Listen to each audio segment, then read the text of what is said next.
Welcome to this short training on continuous quality improvement for recording of Aboriginal and Torres Strait Islander status.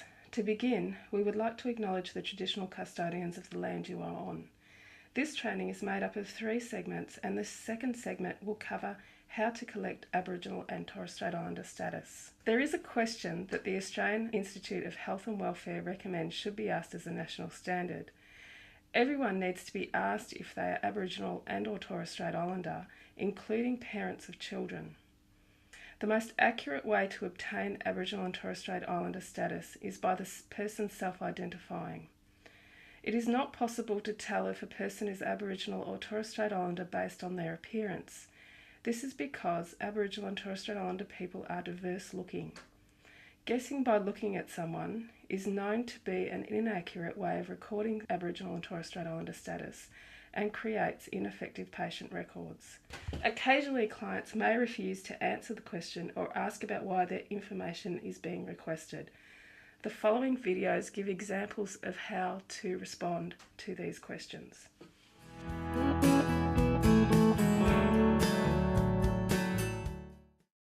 Maren, because you're new to the service, can I ask you to complete this form, please? Sure.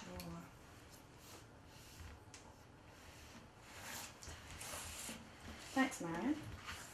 Oh, sorry, I've just realised you haven't answered the first question. Can I ask you if you're Aboriginal or a Torres Strait Islander person? Well, no, because I don't think that's any of your business. Well, this is a routine question that we ask of everyone using this health service. We have a responsibility to collect data from all our patients so we can better understand the health of all Australians. So could I ask you please to fill this in? Okay.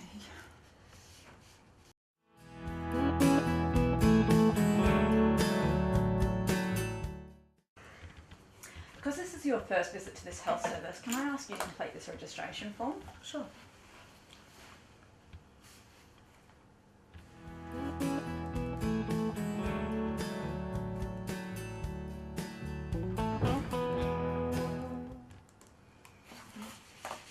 Thanks, Alana. Welcome. Oh, sorry, Alana. I've just noticed that you haven't answered the first question. Can I ask you if you're Aboriginal or a Torres Strait Islander? I'm Aboriginal, but I was just feeling a little bit weird on how that information was going to be used. Can you just let me know? Yeah, sure. All your personal information is protected by the Privacy Act, so this information would just be used by healthcare workers and people that are involved in the management of this health service. Alrighty.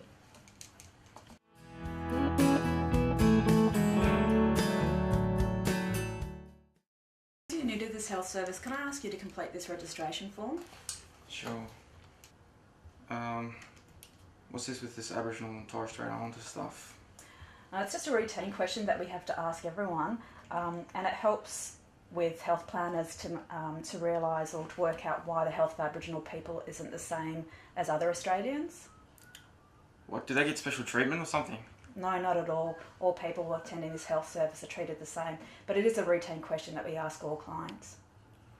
Okay, yep.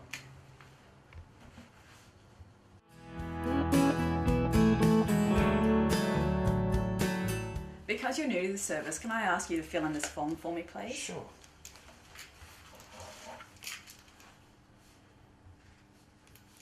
There you go. Thanks, Craig. Oh, sorry. I've noticed you haven't answered the first question, so can I ask you if you're an Aboriginal or Torres Strait Islander person? Would I be treated any differently if I ticked Aboriginal? No, it won't change the way you're treated by health staff. Another important thing to know is that Aboriginal and Torres Strait Islander people may not wish to divulge their status on initial visits to a health service. For instance, if a person has had a previous experience of being treated negatively because they are Aboriginal and Torres Strait Islander, they may decide to suss out or investigate the service to see how culturally safe it is before divulging that they are Aboriginal or Torres Strait Islander.